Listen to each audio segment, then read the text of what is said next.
Una vez más acá con Vinicio Barrera, el hombre más controversial de este tiempo. Vinicio, ¿cómo estamos? ¿Qué tal, Pascual? Aquí listos para responder cualquier pregunta.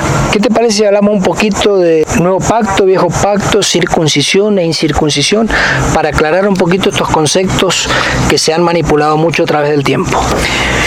Bueno, es que no se ha entendido realmente. Han pasado 2000 años y han pasado religión tras religión, inventando cualquier cosa con respecto a nuevo pacto y viejo pacto. Se ha llegado a pensar que nuevo pacto y viejo pacto se refiere a doctrinas, y nuevo pacto y viejo pacto no son doctrinas, sino que son formas de observar la doctrina, la única doctrina. Cabe mencionar que la doctrina para la iglesia solamente fue escrita por el apóstol Pablo, pero el apóstol Pablo tiene una doctrina escrita que se llama el fundamento de la gracia.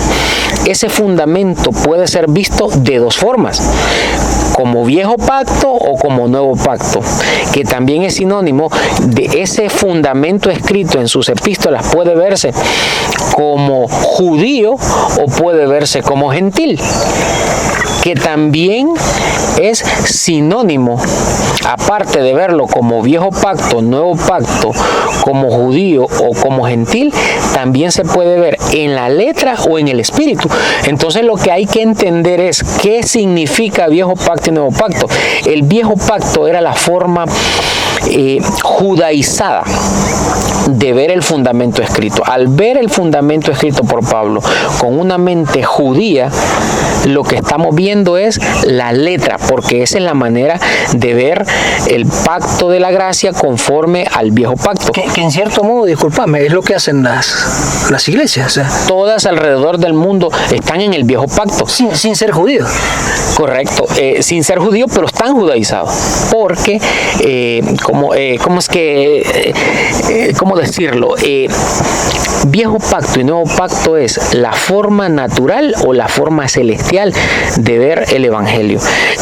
La religión tradicionalmente, y hablo de cualquier religión, póngale el nombre que usted quiera, ellos piensan que el viejo pacto tiene que ver con una información escrita allá por un hombre llamado Moisés, y que el nuevo pacto tiene que ver con otra información muy diferente escrita por el apóstol Pablo. Pero el viejo pacto y el nuevo pacto no son doctrinas que se ven cronológicamente en el tiempo. Por ejemplo, la religión ha llegado a pensar que el nuevo pacto comenzó hace 2000 años de la cruz hacia acá. Pero ese es un error, porque ya hemos hablado en otros temas que esos personajes no fueron de carne y hueso, sino que son doctrinas. Entonces, el viejo pacto persiste y está permeando aún en el presente, ya que cuando van al fundamento escrito, lo que ven es el fundamento de la letra. Al ver la letra, lo que está sucediendo es que están en el viejo pacto y no en el nuevo pacto. El nuevo pacto es pasar al espíritu, porque es la forma en que un gentil iba a ver la doctrina escrita por el apóstol Pablo. ¿Cómo podemos explicar Gálatas 5:6, donde dice: porque en Cristo Jesús ni la circuncisión vale algo, ni la incircuncisión, sino la fe que obra por el amor? Sí, lo que sucede es que Pablo decía que en Cristo Jesús ni la circuncisión vale algo, ni la incircuncisión. Dice en otro versículo, sino una nueva creación. El punto es el siguiente: en Cristo Jesús, primero hay que entender qué es Cristo Jesús.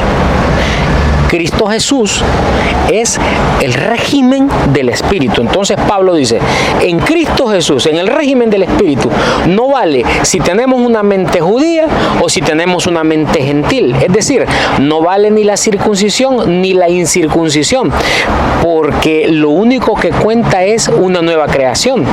Pero debemos de tener presente que esa nueva creación es según Dios en la justicia y santidad de la verdad.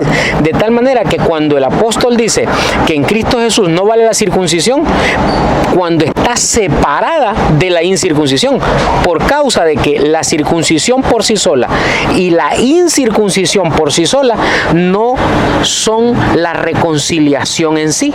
Es hasta que la mente natural y la mente celestial están reconciliadas, es entonces cuando fuimos creados en la justicia y santidad de la verdad. Entonces Pablo está hablando en ese versículo de que por sí sola la circuncisión no significa nada, no logra nada, no tiene un efecto en el espíritu, ni siquiera la incircuncisión tiene un efecto en el espíritu, por causa de que la fe que iba a reconciliar esas dos mentes era la única que sería capaz de traer fruto para la iglesia, de traer fruto para Dios.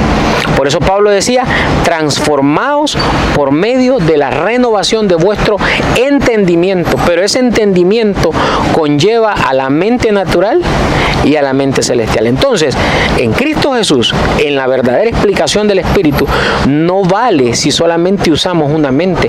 Necesitamos conocer circuncisión e incircuncisión y reconciliarla para poder ver fruto en nuestro espíritu. Cuando sí necesitamos conocer circuncisión e incircuncisión, te refería a que necesitamos conocer la letra. De hecho, por eso Pablo dice que para que el Señor venga, era necesario primero estar en apostasía. La apostasía es la letra.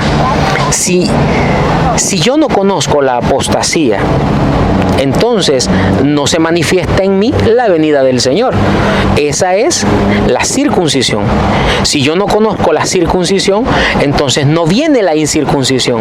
Por eso Pablo decía que en Cristo Jesús, es decir, en la transformación, en esa renovación del entendimiento que causa transformación, no vale ni la circuncisión ni la incircuncisión cuando están separadas. Por eso dice, no vale ni la. Ahí hay un artículo que separa la circuncisión de la incircuncisión. Tiene el artículo la, donde separa ambos, porque si no están reconciliadas, entonces no es una nueva creación. O sea, vale decir que si alguien dice mañana, bueno, mire pastor o señor cura o sacerdote, como le quiera decir, o a su líder, le diga, fíjese que nosotros tenemos acá la costumbre una vez al mes o cada 15 días tener la Santa Cena, eso no aplica, y él le dice, sí, pero acá en el viejo pacto estamos siguiendo acá el ejemplo que nos dejaron. Pues claro, lo que sucede es que, como ya hemos hablado en otros temas, eso que se lee en el mal llamado viejo pacto fue producto de mentes, fue producto de maquinación de mentes inicuas que escribieron todo eso. Mateo, Marcos, Lucas, Juan, Hechos, Pedro, Juan, Santiago, Apocalipsis, Génesis, Éxodo, todos esos libros fueron producto de ver a Pablo con una mente judaizada y de sacar conclusiones de la iniquidad y que posteriormente produjo ese tipo de escritura. Nosotros tenemos que entender que tenemos que enmarcarnos en las epístolas del único que puso el fundamento. De ahí tenemos que sacar todo. Yo no puedo estar sacando conclusiones para la iglesia de Mateo, Marcos, Lucas, Juan, de Apocalipsis, de Pedro, de Santiago, de Judas, o de allá atrás de lo que se conoce como el Pentateuco. Ahí no hay nada para la iglesia. La iglesia está judaizada o es gentil cuando está viendo el fundamento escrito por el apóstol Pablo. El viejo pacto y el nuevo pacto solo funcionan en el fundamento escrito en las 14 epístolas de Pablo. Bueno, en conclusión y partiendo de la premisa, de la pregunta básica de cuál era la diferencia entre el viejo pacto y el nuevo pacto, o que qué es el nuevo pacto y el viejo pacto, debemos entender que viejo pacto y nuevo pacto son las mentes dadas a cada uno. Si alguien está en el viejo pacto es porque está usando el judaísmo para observar la letra. Si alguien está en el nuevo pacto es porque está usando la mente de un gentil, es decir, decir de aquel que fue escogido y predestinado para ver el espíritu del fundamento. Entonces, la diferencia entre el viejo pacto y el nuevo pacto también va a traer un fruto o un resultado. Por ejemplo, si estamos viendo el evangelio escrito por Pablo conforme al viejo pacto, o que también podemos llamarle conforme a la mente natural o conforme a la letra, que es lo mismo, eso va a traer como resultado unas obras que no permiten que heredemos el reino.